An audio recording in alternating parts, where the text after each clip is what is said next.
Welcome to the last Northern Business podcast before the summer hiatus, and welcome to our regular discussion with people in the north of England who lead businesses and employ people and have ideas to help our economy grow. And particularly today, it's a special because we're going to be discussing something that could hinder our economy growing.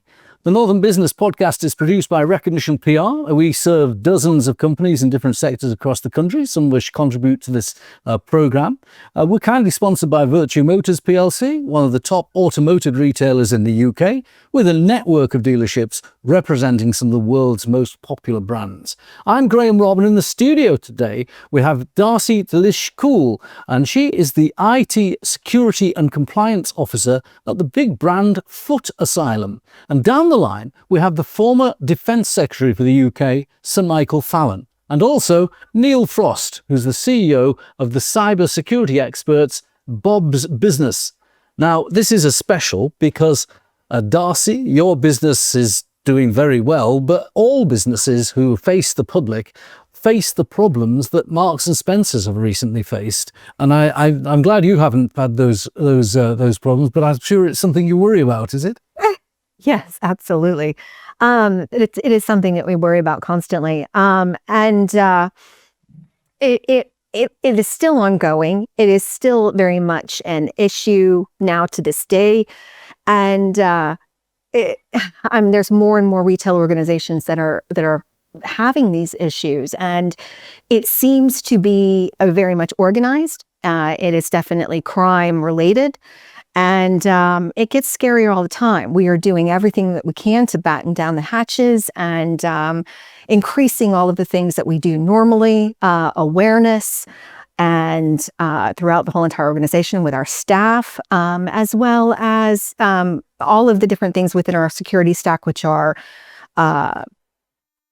vendors and alerting systems that we use that are help us to do that we employ to help to do that. Well, we're going to talk to you in a bit more detail in a few minutes, but I wanted to start the discussion properly with an overview from Sir Michael Fallon. Now, Michael, you were the UK Defence Secretary at the time of Putin's first invasion of Ukraine, way back in 2014, and you've watched and become an expert in the way Russia is deploying what I think they call hybrid warfare. What's your overview about the global security situation and the way it can affect British business?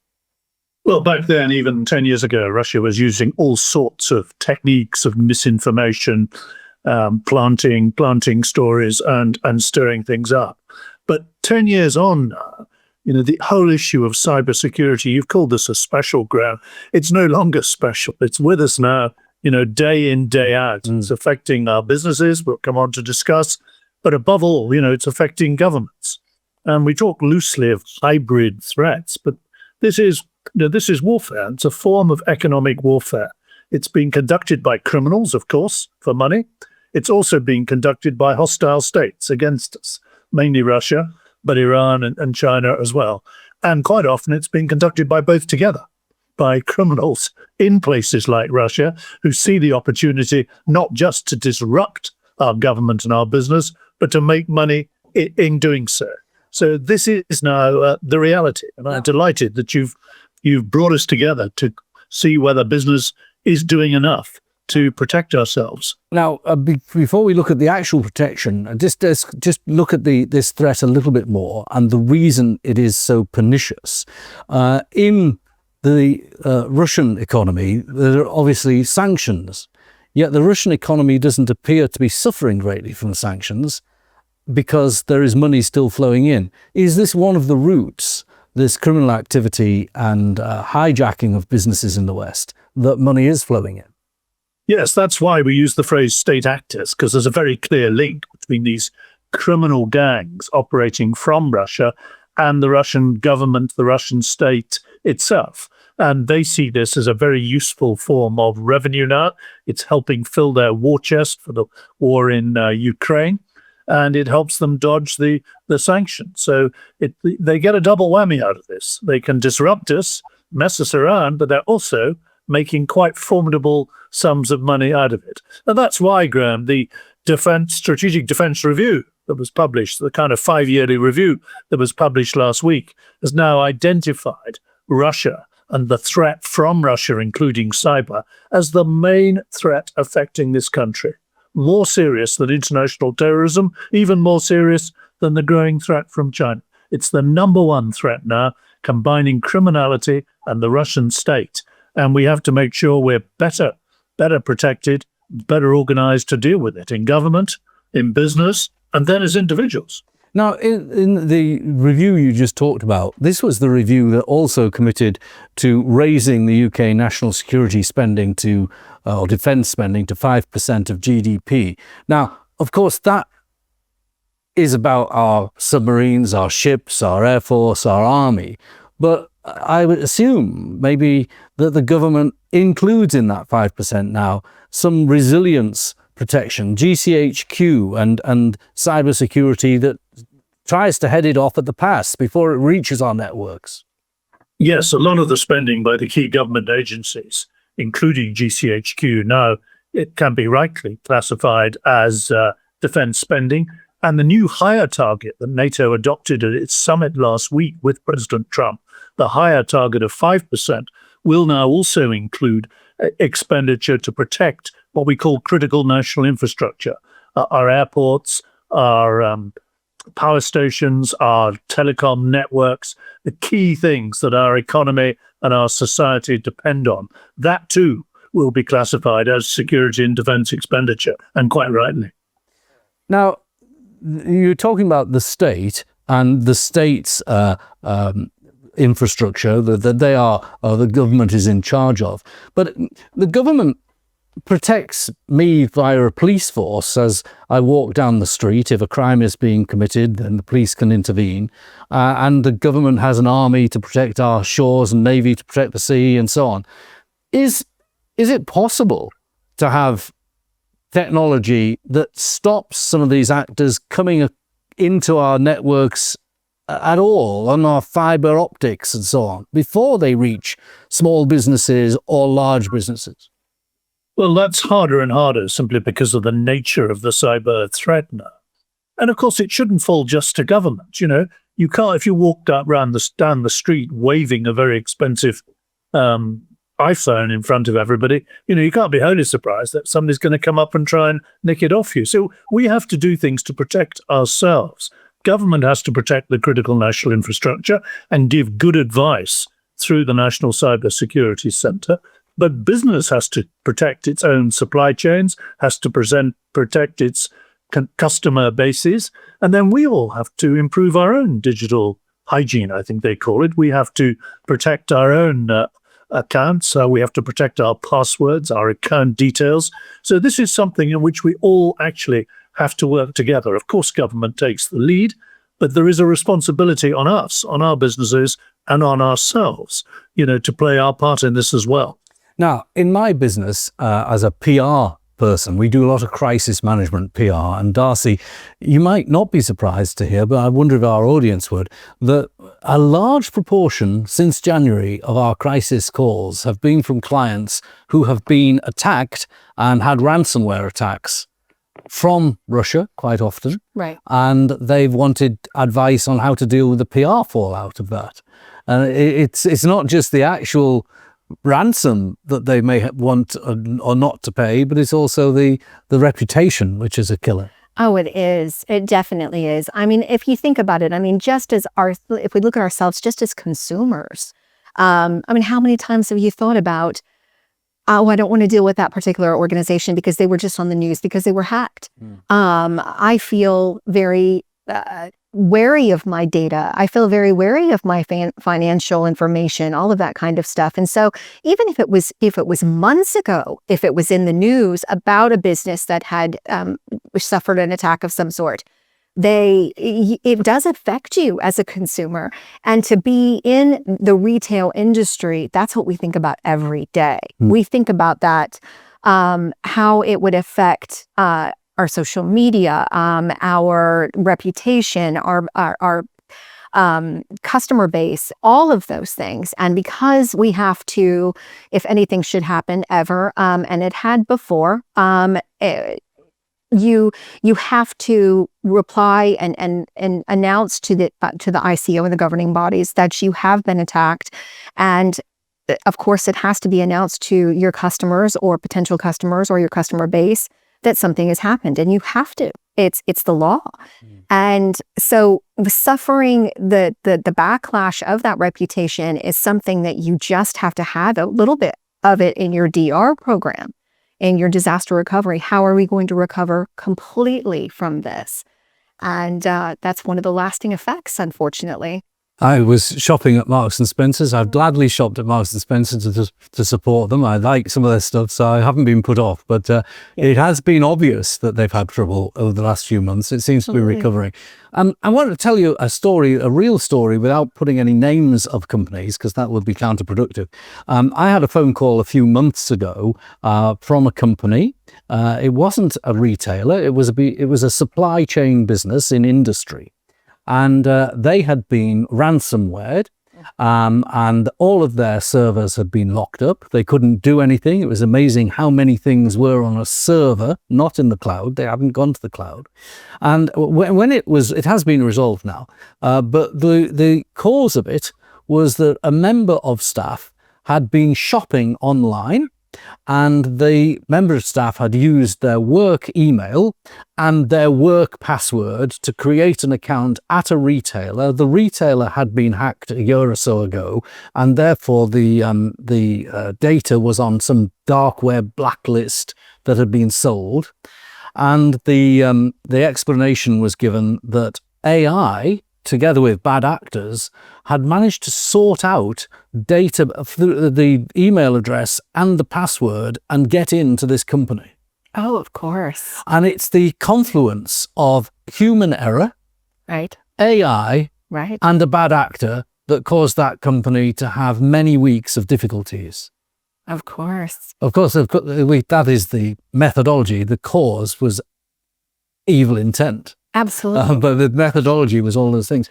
Well, if you take that, and I'm sure that's something that you would war game, what advice would you give? What do you tell your staff about their digital hygiene? Absolutely. So that is one of the largest parts of my role. That is a large part of every role that's like mine within an organizations, is to teach awareness, training, and it's got to be consistent, as well as that is also a very large part of our compliance that we must do. And it's a never-ending route of a bus of compliance in order to make sure everyone is trained consistently and constantly about these things.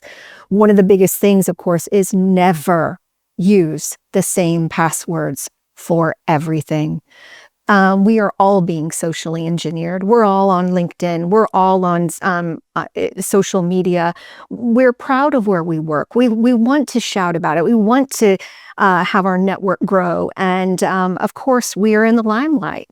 And so with that, we are spearphished, and we are, once a password has been compromised, and of course that you have ways of finding out whether it has been, you've got to realize that you've got to be original with every single password. That's why majority of your passwords that you put in nowadays are actually recommended with your like the likes of LastPass, or whether that be controlled by your phone or your laptop or what have you. When it actually gives you a recommended password, go ahead and take it. Either that, or maintain some sort of method within your own head in order to always consistently change those passwords for everything. And of course, with retailers, the other thing is that the credit card information, the debit card information, Right. and without going into the technical details, you do quite often have, when these hacks and ransomware have happened, people reassured that their credit card information wasn't compromised. Right. And is that because it's done in a different way, the two-factor authentication, for example? Yes. So majority of, like, let's say retail organizations like ours, we do all that we can to be able to wick away all transactional data away from ourselves. We don't hold, store, move, use credit card data in any way, shape, or form. We call it CHD. And usually that will be wicked away to your chosen preferred partnership with a platform, a payment platform. And so we don't even see it. And so if we were compromised in any way, those credit card details, or CHD as we call it, would not go with it in any way. It would just be personal data. So the sensitive data that's very minor in a way, it would be your name, address, mobile number, maybe gender, and email address, things like that. Now, I'm going to ask your opinion on something. I'm not going to ask your company's policy on it. Sure. So your opinion on it.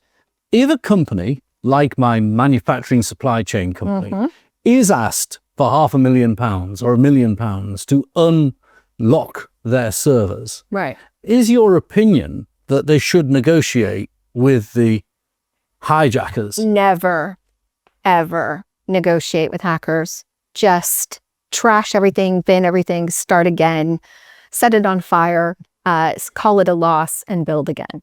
That's fascinating. The company that I was involved with in this issue did just that. They went to the local electronic shop, Currys, and bought loads of laptops and started again. Right. And of course, that took many weeks and cost a lot of money. Right. Multiple tens of thousands of pounds just for the hardware and the interruption and retraining. But that's a very interesting, because right at the level you're at, a multi-market business, Right. you would start again. Well, it's extortion. It's blackmail. The blackmailer never stops. They will continue and continue and continue. Michael, when you were Defence Secretary, was it be your instinct, if it happened to government, to advise government not to give in to the blackmailer? Absolutely, and that's a very firm recommendation to business. But we did find businesses here, and I'm afraid businesses in the United States as well, quietly, just paying up, hoping that it would all go away. And of course it doesn't. It comes back again with a vengeance. So it is very, very important that people don't pay up. And, if they are in very real difficulties, that they get in touch with the National Cybersecurity Centre and the police. Okay. Now, we're going to bring Neil in, but just before I bring you in, Neil, we've talked a little bit about the human element from you, Darcy, and that's what we're going to talk to Neil about. But in the bigger businesses like yours, you also have firewalls and triggers that tell you, almost a radar that you're under attack, don't you? Sure, absolutely. So in my type of role, of course, we have a cybersecurity, information security strategy in which you have a security stack of all of the vendors, suppliers, technologies that, of course, outsourced, and some, possibly in-house built, that kind of thing, that cover the alerting system and sometimes mitigation, whether it be cutting off different sections of your infrastructure, things like that, if they feel like they are under attack, all of those things. And we've got this full-on security stack. But then there is the biggest one, especially in retail, because there are so many people doing so many different things that are very much online. They're on social media, they're on TikTok, they're on Instagram, things like that, LinkedIn, and they are being socially engineered. And the first thing that we need to do is establish the human firewall. I like to liken it, when I'm describing it to the staff, as I'm flying the security plane for the organization. You are passengers. Look out the window for me and make sure that there's nothing dangling off the wing. And I've got my measurements and my dials and instruments that are all tuned in to help me fly that plane. But you're going to help me even more so. You're going to let me know when something is not working. Now, that is a perfect segue for Neil, because Bob's business, it sounds like a cute little small business, but it isn't a cute little small business. It's a cute business, but it's not. It's quite significant. It's a UK-based cybersecurity training provider. It's been going since 2007, and it helps companies transform their organizational security. They've got big clients like the government and educational institutions and financial firms. So Bob's business, Neil, give us some comments on what you've heard so far, and then we'll talk about what service you offer. Yeah, I think it's a really interesting conversation. I think the human element's always going to be a big part of everything. We can't shy away from the fact that a lot of breaches start from human error. Let me rephrase that. They don't start from human error. They involve human error. Because ultimately, good cybersecurity is a combination of technology, process, and people. And it's often, these hackers are going to be targeting people because human nature, people are going to make mistakes and errors. And that's where they're really focusing that effort at the minute, because you can't, and the human firewall comments are a really good one, but ultimately that will be penetrated at some point, because there's highly sophisticated attacks these days, which are more prevalent than ever. And do you take the point I made about AI? It is sort of turbocharging them. I just put a slide up with some data, and you can see that since the Ukraine war started, and this is slides from the data from the Information Commissioner's Office for Q1 of the year 21, 22, 23, 24, and you can see the growth of registered cyber attacks with the Information Commissioner's Office just growing exponentially in the first quarter of each of these years. It shows you the pattern. Yeah, it's absolutely huge, isn't it? So do you think it's just bad actors and Russia, or do you think the technology and the AI is turbocharging it? I think the AI particularly, it's making it very easily accessible for people to find things about people online or organisations online. I liken it to where everybody on an individual level or an organisational level, because we're all starting to become more digital by default, we're actually increasing our attack surface constantly around data. So we're putting more out there all the time. So therefore, with a bigger attack surface, there's more information readily available. So therefore, more attacks are going to naturally come. Now, because you talked about the human element, and quite often the talking in the media is about technology and what we're doing to stop it, technology, what are our firewalls like? But the human element is really important. And I know that from my own business, I run a small business, and my team are trying to focus on what they're doing. They haven't got their mind on cyber security. They haven't got their mind on whether that email is a fake email or whether it's phishing. So how do you encourage and retrain people to have a different mindset? I think importantly, it's about framing the why it's important on an individual basis and also an organisational basis. I think the comment earlier with the aeroplane, I think is a really, really good comment, and it's a good scenario. And the statement that you made was around kind of empowering people to look out the window. I think a lot of people who work in organisations tend to think that their IT teams or their tech teams are going to be the ones that are going to be stopping this from happening. Whereas in reality, I don't think people feel empowered enough generally, unless they've had that a level of awareness and training where they feel that they can actually be a big part of the solution and not necessarily part of the problem. How do we train our staff? I mean, it could be staff that are doing regular things. I know a forklift truck driver that gets their manifest instructions on an email on a phone. It could be somebody who's working in accounts. It could be somebody who's working on a project in the office. They're all doing different jobs. How do you train them to have a common level of vigilance? So I always say this about training and awareness are two very different things. Awareness is really, training is part of awareness. And what awareness does is actually provide the context for people, the reason why it's important to them on an individual basis. And therefore, once they've got that hook and that buy-in as to why it's important to them, then there are a number of options from a trainer perspective, whether it be traditional e-learning, face-to-face events, people learn in different ways, even simulated phishing attacks that you can do for your organisation, which I know can sometimes be controversial for people, whether they feel they're effective or not, but it's effectively the modern day scenario based training.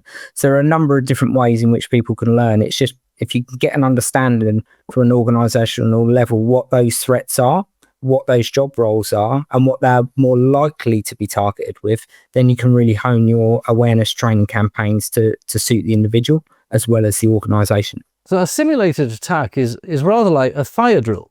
And we're mandated to have fire drills. We have fire drills at least twice a year in our office, because you have to, and then tick the box. People know where the fire exit is. Do you ever do any simulation? Well, because of compliance and the things that we have to do that are actually regulated, that's a part of GDPR, we have to do all of the things in order to train and make people aware of all sorts of different kinds of attacks. And that is one big part of it. Absolutely. I don't think that's going to go away. The more technical and more elaborate that attacks are being made across all industries by these bad actors, we have to kind of be we can't be one step ahead, but very, very close in the same race, and making them aware of what is on that threat landscape and how that they can protect themselves from it. So being able to point out different clues, if you will, and actually sometimes stop, take a breath. If something makes you feel funny, don't click on it. Don't open it. Make somebody else aware, that kind of thing. Now, I mean, organizations do have security vendors and technologies that are across their email systems, email gateways, AI, scanning methods, and all of that stuff, which are just incredibly highly technical and almost mind-blowing of how well that they can do it. They're actually learning the types of emails that come through your company and who they normally contact, who they normally interact with, the body of emails. Do they sound and feel like the person that you've always been talking to? Because it could very well be the sender, who has been attacked, and there's a man in the middle who is acting as them using their actual email address. So there's all sorts of different, very highly just evolved types of attacks when it comes through email. Yes. My next door neighbor is an elderly man. He told me he'd had an email from my home email, but my email address was spammed, and he hadn't. I'm very sad for him. My own little firm, I've introduced, do not open if you're not sure where this email's come from, but people can go blind to that, can't they, Neil? They're so used to seeing it on their email screen. So give us some tips, simple tips, very basic hygiene. Yeah, I think the efficacy of that does wear off at times, particularly around phishing. Some of the tips around that is more around the bit that comes before it. So a lot of organisations will go straight into phishing simulations or phishing training, but actually the education tips need to be around people's digital footprint, what they're posting online. How open source intelligence is used to create a picture of them so that they can then be spear phished, because we mentioned how effective spear phishing can be. So I often say to people, kind of treat your work life and your home life online as two separate boxes to reduce that attack surface. Otherwise, most people are going to be social engineered or phished using something that's going to actually relate to them on a personal level. That's where people tend to click on things. So just reduce that attack surface by boxing off areas of your personal and work life.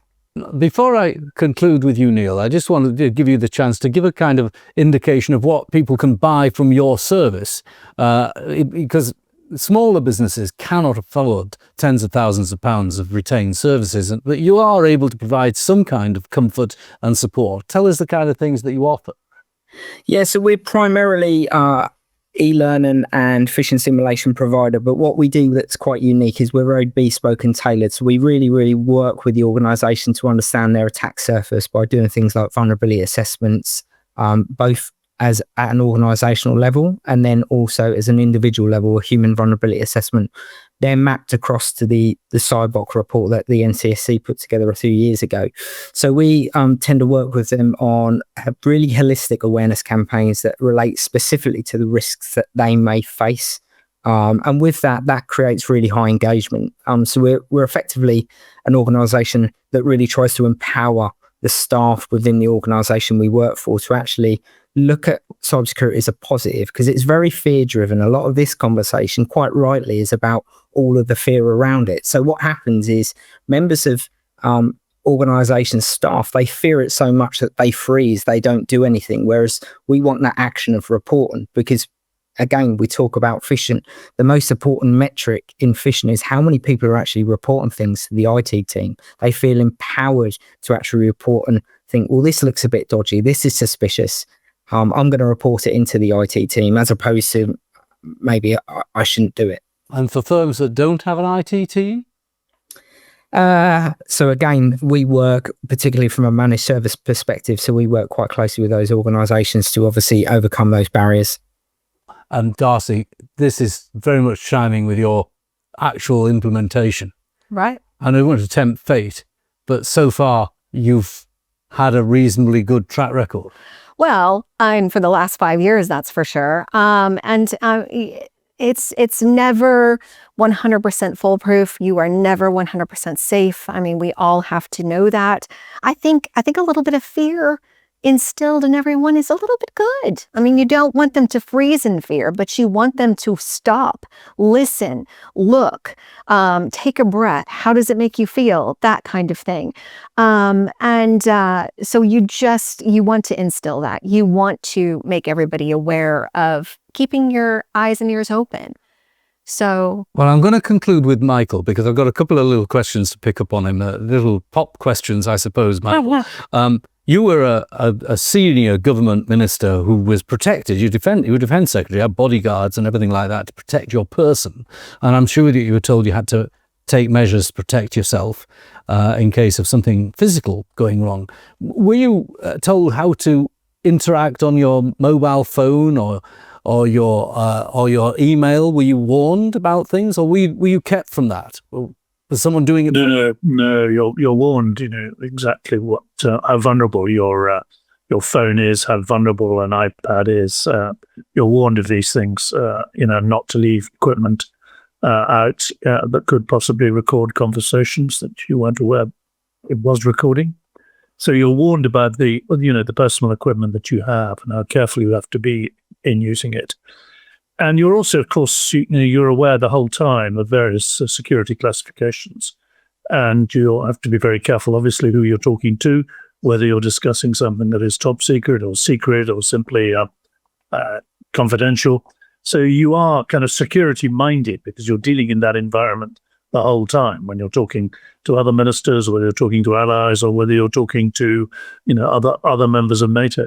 Because this element of human error, we've just heard Neil and Darcy talking about, this happened in America with Donald Trump's defense secretary and his national security people talking, and they accidentally let a journalist into their conversation on a social app. So obviously embarrassing, but also quite serious. Yes, it's extraordinary that has happened. And, WhatsApp was rather after my time as defense secretary, but it is extraordinary how that group was, allowed to be constituted, and by accident included a journalist. We take pretty strict precautions. In fact, a subsequent defense secretary had to resign because of a leak from the National Security Council to make it very clear that when you're dealing with the highest level of security right at the top of government, all of us are under a duty to apply the very strictest standards possible. One last question. Does Britain, America, and the West have the ability, and could they ever launch cyber attacks in response? We've used offensive cyber militarily. We've used it against the Daesh in the campaign to get ISIS-Daesh out of Iraq and Syria. I authorized the use of offensive cyber when we were trying to liberate Mosul. So our military have the techniques to use cyber to attack. And that derives from the fact you have to know how to protect yourself against a cyber attack. So obviously you develop the capability to do it. But it's very strictly regulated. It can't just be done by anybody of any rank. It's something that has to be authorized by a senior minister, and it's only done in very rare circumstances, which in these circumstances was to help liberate a city on behalf of the Iraqi army and get rid of Daesh. Well, Michael, thank you for that. And thanks for taking us from the global security down to something practical in a real business and something that can be applied with Bob's business to other businesses. And congratulations on your business, because I know that you've been part of the Yorkshire Security Cyber Net Cluster, Neil, and I'm sure that people may want to talk to you to take some advice in the coming weeks. Thank you very much. That's it for our Northern Business Podcast for the summer. We'll be back in September. If you want to join us as a guest, do get in touch. We want to hear from you. And we'll be returning on the 10th of September for our first episode of the new season. Thanks to our podcast producer, Alex Dryden, and our technical operator, Robin Campbell. From me, goodbye.